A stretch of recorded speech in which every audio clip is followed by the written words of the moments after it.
નમસ્કાર મિત્રો, સ્વાગત છે તમારું ગુજરાતી ટિપ્સ યુટ્યુબ ચેનલની અંદર. તો ચાલો જોઈએ તમારામાં કેટલું દમ છે. તો મિત્રો, આ એક આઈક્યુ ટેસ્ટ ઓનલાઈન વિડીયો છે.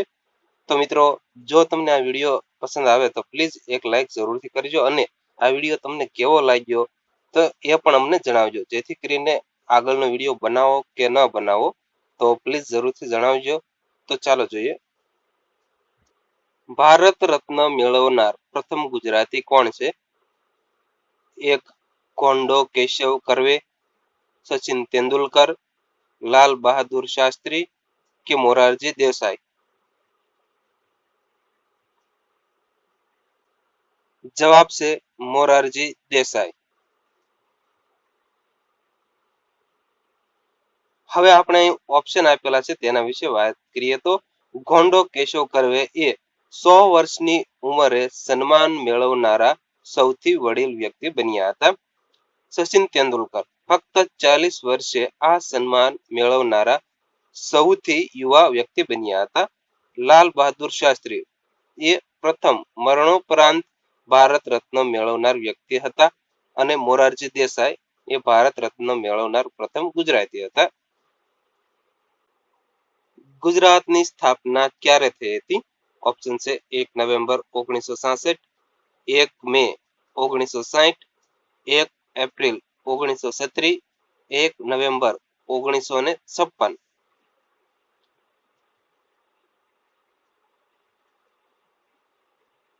જવાબ છે 1 મે 1960.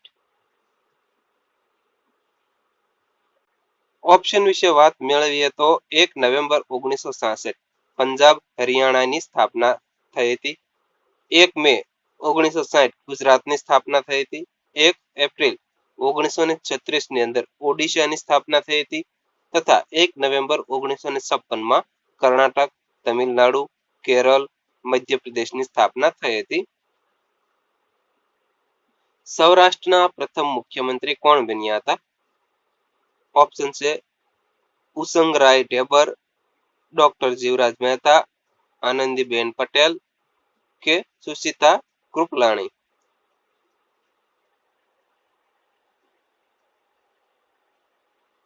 જવાબ છે ઉસંગરાય ઢેબર.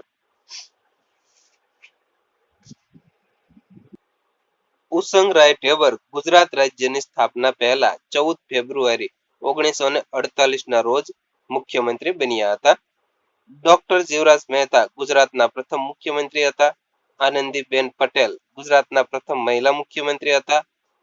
સુચેતા કૃપલાણી ભારતના પ્રથમ મહિલા મુખ્યમંત્રી હતા. અમદાવાદનું પ્રાચીન નામ શું હતું? ઓપ્શન છે કુશસ્થલી, મુસ્તુફાબાદ, મહેમદાબાદ કે કર્ણાવતી?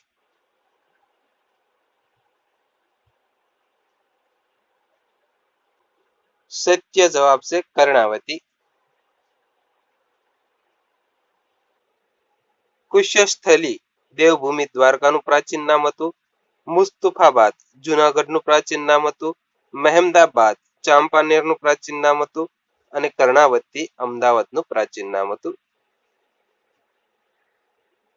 ગુજરાતમાં સુદર્શન તળાવ કયા જિલ્લામાં આવેલું છે? ઓપ્શન છે ભાવનગર, અમદાવાદ, જુનાગઢ કે કચ્છ?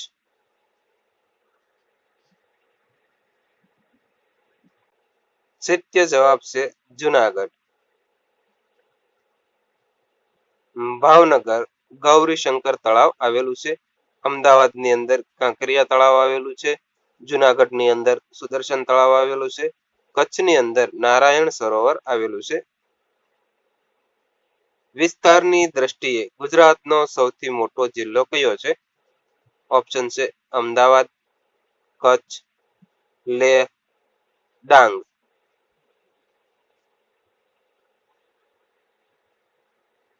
જવાબ છે કચ્છ. અમદાવાદ વસ્તીની દ્રષ્ટિએ ગુજરાતનો સૌથી મોટો જિલ્લો છે. કચ્છ વિસ્તારની દ્રષ્ટિએ ગુજરાતનો સૌથી મોટો જિલ્લો છે. લેહ વિસ્તારની દ્રષ્ટિએ ભારતનો સૌથી મોટો જિલ્લો છે. ડાંગ વિસ્તારની દ્રષ્ટિએ ગુજરાતનો સૌથી નાનો જિલ્લો છે. હેમચંદ્રાચાર્યનું ઉપનામ શું છે? ऑप्शन છે પૂજ્ય મોટા, મુખ સેવક, મહાકવિ કે કલિકાલ સર્વજ્ઞ.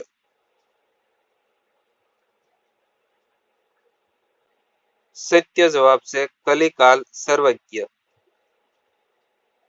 પૂજ્ય મોટા ચુનીલાલ આશારામ ભગતનું ઉપનામ છે. મુખ સેવક રવિશંકર વ્યાસનું ઉપનામ છે. મહાકવિ પ્રેમાનંદનું ઉપનામ છે. કલિકાલ સર્વજ્ઞ હેમચંદ્રાચાર્યનું ઉપનામ છે. શ્રુતિ સંગીત એકેડમીની સ્થાપના કોણે કરી હતી? ઓપ્શન છે રાસ બિહારી દેસાઈ, જયશંકર ચુંદરી, ભાઈલાલભાઈ પટેલ, મૃણાલિની સારાભાઈ.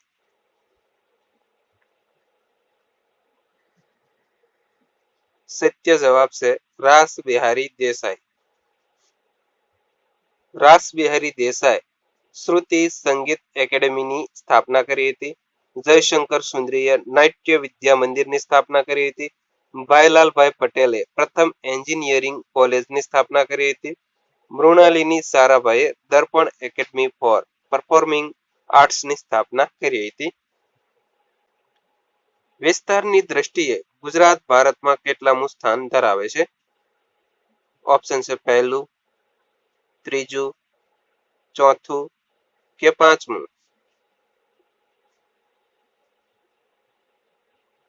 સત્ય જવાબ છે પાંચમું.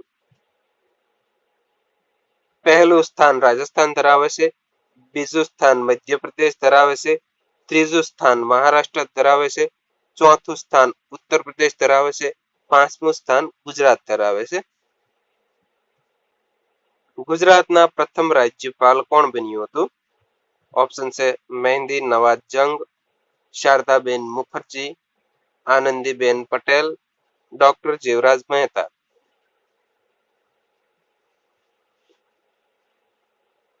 સત્ય જવાબ છે મહેંદી નવાઝ જંગ. મહેંદી નવાઝ જંગ ગુજરાતના પ્રથમ રાજ્યપાલ હતા. શારદાબેન મુખર્જી ગુજરાતના પ્રથમ મહિલા રાજ્યપાલ હતા.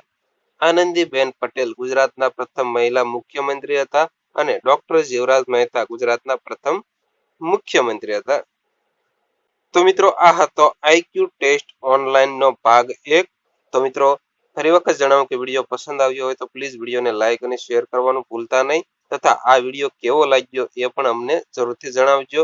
તથા આવા જ વિડીયો જોવા માટે પ્લીઝ અમારી આ યુટ્યુબ ચેનલને તમે જરૂરથી સબસ્ક્રાઇબ કરી લેજો.